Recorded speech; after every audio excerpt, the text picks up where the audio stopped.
Hello students, good morning everyone. Students, आज हम करेंगे अपनी एक्सरसाइज 11.3 का क्वेश्चन नंबर 7। क्वेश्चन नंबर 7 आपका इजी या डिफिकल्ट क्या है वो आप मुझे बताना जब क्वेश्चन सोल्व हो जाएगा, ठीक है। बट हम ध्यान से अपनी स्टेटमेंट को जरूर स्टडी करेंगे, रीड करेंगे। क्या लिखा हुआ है? Find the perimeter of the adjoining figure. इस फिगर का आपको क्या निकालना है? पेरीमीटर निकालना है। Which is a semi circle including its diameter. देखो, अब इसका जो पेरीमीटर है वो क्या है? एक तो यहां से ये जो एरिया आपको दिखाई दे रहा है, ये डिस्टेंस, ये वाला तो किसका एरिया? आपका पेरीमीटर आ गया सेमी सर्कल का। और इसके अंदर ये जो डायमीटर है इसको भी इंक्लूड करना है। दैट मीन्स जब आप पेरीमीटर निकाल लोगे तो इस डिस्टेंस को भी ऐड करना है। तो चलो स्टार्ट करते हैं। सबसे पहले यहाँ क्या करेंगे हम? हेयर गिवन है हमारे पास diameter of semi circle, diameter of semi circle. तो वैल्यू कितनी है? डी की वैल्यू 10 सेंटीमीटर। सो रेडियस, अगर डायमीटर दिया हुआ है तो रेडियस आराम से फाइंड आउट कर सकते हैं। Radius of semi circle R से डिनोट करेंगे, डायमीटर को 2 से डिवाइड करेंगे, 10 दी हुई है वैल्यू, तो आंसर कितना आ गया? 5 सेंटीमीटर। ठीक है, आप इसे कट करके दिखा सकते हो इस तरीके से, सिंपल। अगर रेडियस आ चुका है तो सरकमफ्रेंस भी जरूर निकाल सकते हैं। अब यहां निकालेंगे circumference of semi circle is equal to pi R. Yes, क्योंकि सर्कल की जो सरकमफ्रेंस है उसका फॉर्मूला होता है 2 पाई आर। लेकिन ये क्या है? सेमी सर्कल, यानी कि half of the circle. Circle का हाफ क्या बनेगा? पाई आर। ठीक है स्टूडेंट्स, तो ये हमारा फॉर्मूला रहेगा सेमी सर्कल का सरकमफ्रेंस निकालने के लिए। तो फॉर्मूला रख दिया हमने, 22/7 वैल्यू रहने वाली है और रेडियस की वैल्यू 5 सेंटीमीटर। ओके, नाउ अब आप ध्यान से देखो, इसने हमसे क्या कहा था? Including diameter. तो हम अब लिखेंगे पेरीमीटर। क्या लिखेंगे? Perimeter of the given diagram. Diagram बोलो या फिगर बोलो, किसके इक्वल आएगा? Circumference of semi circle plus diameter plus diameter. Okay, तो हमारा आंसर क्या था? 22/7 मल्टीप्लाई बाई 5 प्लस डायमीटर यानी कि 10। ठीक है, अब सिंपल सी बात है स्टूडेंट्स, अगर आप चाहो तो 22/7 की जगह पे क्या रख सकते हो? आप 3.14 भी रख सकते हो। अगर आप चाहो तो आपका आंसर आसानी से आ जाएगा। वैसे क्वेश्चन में गिवन नहीं है, लेकिन फिर भी आप प्लॉट कर सकते हो वैल्यूज को। और वैसे तो ज़्यादातर जब रखना चाहिए जब आपको गिवन हो। ठीक है, अब यहाँ से अब इसका आंसर निकालना है, तो निकालो। इसका आंसर क्या आएगा? अगर इसके आंसर की बात करूं, पहले तो मैं ये बता दूं आपको बच्चे कि यहाँ पे आपको 22/7 ही रखना है फिलहाल तो। और इसका आंसर आएगा 22 को 5 से मल्टीप्लाई करोगे तो कितना आएगा? 110 और डिवाइडेड बाई 7 प्लस में 10 एज इट इज है, उसका भी क्या ले लोगे? एलसीएम। अब एलसीएम कितना आएगा? 7। तो अगर एलसीएम आपको लेना आता है तो ये वैल्यू तो आपको पता चल ही जाएगी कैसे आएगी। तो ये बन गया 190/7 सेंटीमीटर। अगर आप इसे मिक्स रेशो में चेंज करना चाहते हो तो आंसर क्या आएगा? 7 2 जा 14, 5 0 बच गया, 7 7 जा 14 9 और बचा रिमाइंडर 1 एंड बाय में 7 सेंटीमीटर। ये भी आपका आंसर हो सकता है। ओके स्टूडेंट्स, आई होप आपको ये थोड़ा सा क्लियर हो गया। तो चलो, अगर ये क्लियर हो गया तो आप बता सकते हो कि ये इजी था या फिर डिफिकल्ट। ठीक है, आपकी मर्जी है, जो आपको लगा हो। अब हम करेंगे अपना क्वेश्चन नंबर 8। क्वेश्चन नंबर 8 आपका इसी तरीके से थोड़ा सा सोल्व होने वाला है। क्या लिखा हुआ है? Find the cost of polishing a circular table top मान लीजिए आपने क्या किया है, एक टेबल बनाई है, ठीक है। मेरी टेबल कुछ ज़्यादा अच्छी नहीं है, लेकिन उसका जो टॉप है वो कैसा है, सर्कुलर बेस में है, ठीक है। ये लीजिए, इसकी चौथी टांग भी लगा दी हमने, ठीक है। अभी टेबल है, सर्कुलर टेबल है। अब आपको क्या करना है, इसके टॉप को पॉलिश करना है, यानी कि इसके एरिया के ऊपर काम करना है, ठीक है। और टेबल का जो डायमीटर है वो 1.6 मीटर है। उसके साथ साथ उसको पॉलिश करने का जो प्राइस है, जो कॉस्ट है, वो है ₹15 पर मीटर स्क्वायर। यानी कि सबसे पहले आपको एरिया निकालना है, उसके बाद कॉस्ट निकालनी है। और पाई की वैल्यू इन्होंने बताई है कितनी रखनी है, 3.14, ठीक है। तो चलो फिर शुरू करते हैं। इसमें तो हमारी कोई टेंशन है ही नहीं, तो सॉल्यूशन स्टार्ट करते हैं सबसे पहले तो। और सॉल्यूशन में आप क्या लिखोगे, जो चीज़ें आपको गिवन है। और गिवन क्या है, सबसे पहले हमारे पास है डायमीटर, ठीक है ना। Diameter of table top, table top. तो डायमीटर को किससे डिनोट करोगे, डी से। वैल्यू कितनी है, 1.6 मीटर। उसके बाद अगर डायमीटर आपके पास है तो रेडियस निकालने में अब आप बिल्कुल क्या हो चुके हो, एक्सपर्ट हो चुके हो। कैसे निकालोगे, डायमीटर को 2 से डिवाइड करके। 1.6 डिवाइडेड बाई 2, आंसर आएगा 0.8 मीटर, ठीक है ना। हमें क्या चाहिए, सबसे पहले एरिया। तो हम यहाँ लिखेंगे area of table top.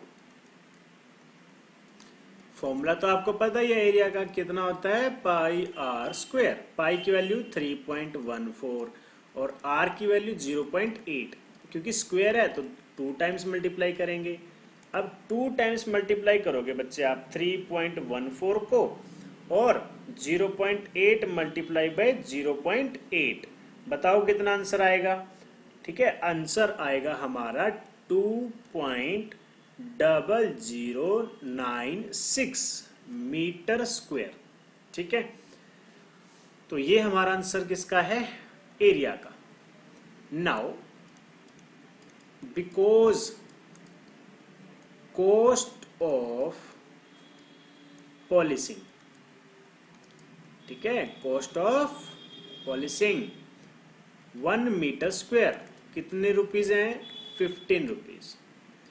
Therefore, cost of polishing 2.0096 meter square is equal to rupees 2.0096 multiply by 15। इसको 15 से मल्टीप्लाई कर दो, और 15 से मल्टीप्लाई करने के बाद जो आपका आंसर आएगा वो आएगा 30.144। अब बिकॉज ये रुपीज है, इसमें सिर्फ 100 पैसे करते हैं, तो हम राउंड ऑफ में लिख देंगे rupees 30.14, and this is the answer of our question number 8। मुझे लग रहा है कि ये क्वेश्चन बहुत ज़्यादा इजी था। तो चलो फिर, अगर ये क्वेश्चन इजी था तो इसी बात पर हम क्या करते हैं, अपना क्वेश्चन नंबर 9 स्टार्ट करते हैं। 9th क्वेश्चन में देखते हैं क्या है। शायद ये थोड़ा बहुत डिफिकल्ट मिल जाए और हमें सोल्व करने में मजा आए। तो इसमें लिखा हुआ है सजली है, चलो सजली मान लेते हैं इसे, ठीक है। सजली टुक अ वायर, उसके पास एक वायर है जिसकी लेंथ है 44 सेंटीमीटर। क्या है ये, एक वायर, ये इस तरीके की एक वायर है। And bent it into the shape of circle. अब इसने क्या किया, इसको मोड़ा और बना दिया एक सर्कल, ठीक है, जैसे जादूगर बनाते हैं ना, ऐसे बना दिया एक circle. Find the radius of the circle. इस सर्कल की पहले तो फाइंड आउट करो रेडियस, देन फाइंड आउट करो एरिया। चलो कोई बात नहीं, ठीक है। तो पहले इतना क्वेश्चन स्टडी कर लिया, समझ आ गया। अब दोबारा, if the same wire is bent into the shape of a square. अगर इसी वायर से, जिससे हमने क्या बनाया था, सर्कल, इसी वायर से हम क्या बना दें, एक स्क्वायर बना दें इस तरीके से, ठीक है। तो आपको क्या फाइंड आउट करना है, पहले तो उसकी साइड बतानी है कि साइड कितनी आएगी, ठीक है, साइड कितनी आएगी। दूसरा आपको ये बताना है दोनों में से ज्यादा एरिया किसका है। अब एरिया को कंपेयर करने के लिए तो हमें स्क्वायर का भी एरिया निकालना पड़ेगा, ठीक है स्टूडेंट्स। उसके बाद हम क्या करेंगे, कंपेयर करेंगे कि किसके अंदर ज़्यादा एरिया है। तो चलो स्टार्ट करते हैं यहाँ पे सॉल्यूशन। यहाँ लिखेंगे गिवन क्या है हमारे पास, length of the wire, length of the wire कितनी है 44 सेंटीमीटर। ओके, क्या है बच्चे 44 सेंटीमीटर। उसके बाद because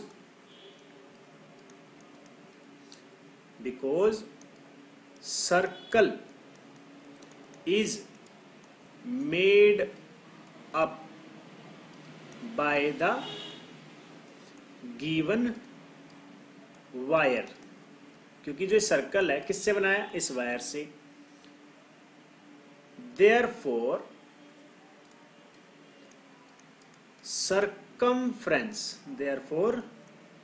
circumference of circle is equal to length of the given wire।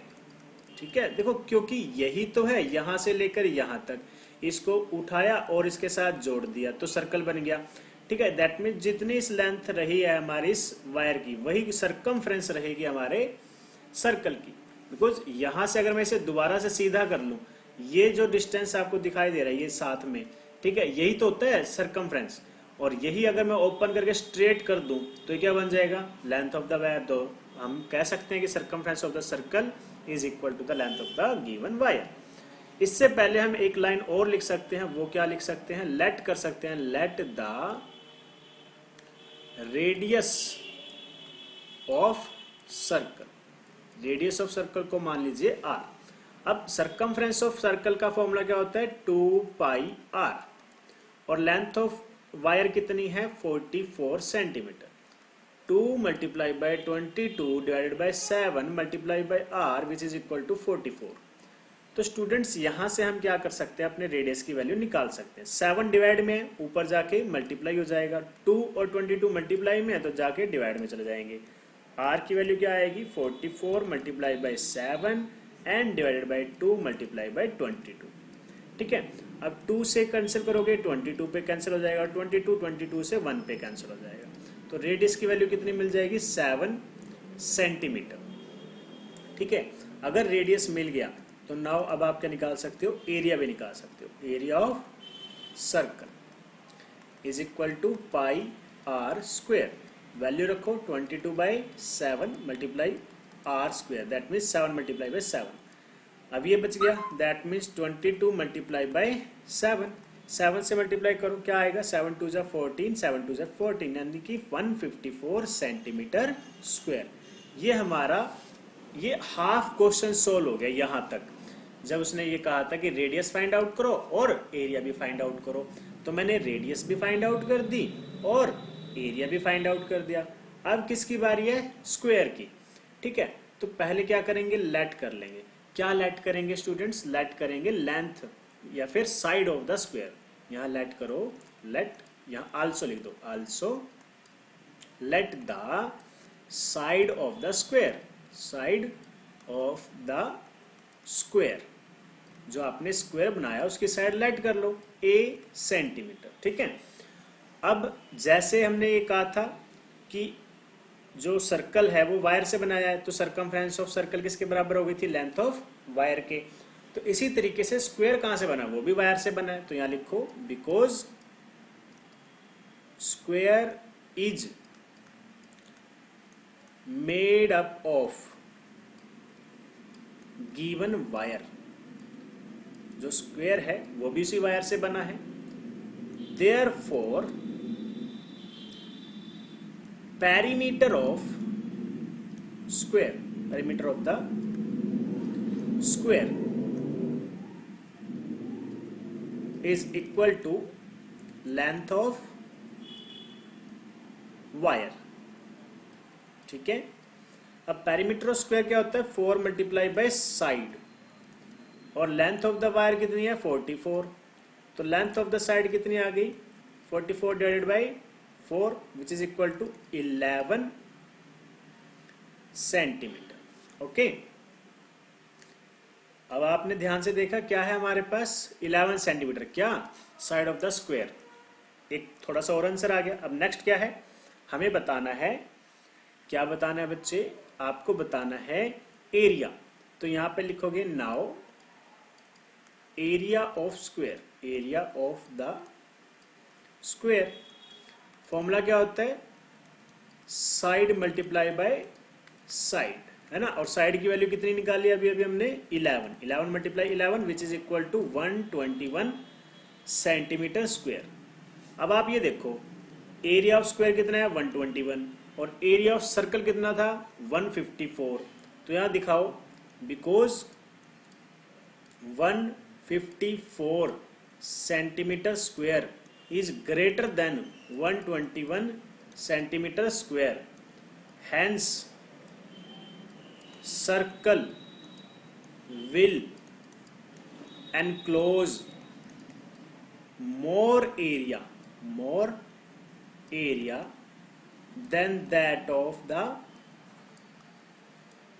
square। ठीक है, तो सर्कल और स्क्वायर में से किसने ज्यादा एरिया कवर किया है, सर्कल ने। आगे से कभी भी अगर आपसे कोई क्वेश्चन पुटअप किया जाए कि स्टूडेंट्स अगर आपके पास सर्कल और स्क्वायर, क्या कहा मैंने, सर्कल और स्क्वायर जिनका पेरीमीटर और सरकमफ्रेंस दोनों क्या हो, सेम हो, तो बताओ इन दोनों में से किसके पास ज्यादा एरिया होगा। तो आप बिल्कुल आईज क्लोज करके मेरा नाम लेके आंसर बता देना सर्कल। बस कंडीशन क्या चाहिए कि पेरीमीटर ऑफ द स्क्वायर और सरकमफ्रेंस ऑफ द स्क्वायर ये दोनों बराबर होनी चाहिए। ठीक है, तो उस कंडीशन में area of circle is greater than area of the square. ठीक है, ये ध्यान रखना बच्चों, ये आपका एक तरीके से जीके का क्वेश्चन बन सकता है। ओके स्टूडेंट्स, आई होप आज की वीडियो आपको अच्छी लगी हो और आपको क्वेश्चंस जो हैं वो अच्छे से समझ आए हो। तो स्टूडेंट्स फिर आज के लिए तो बस इतना ही, फिर मिलेंगे अपनी नेक्स्ट वीडियो में। Thank you, have a good day.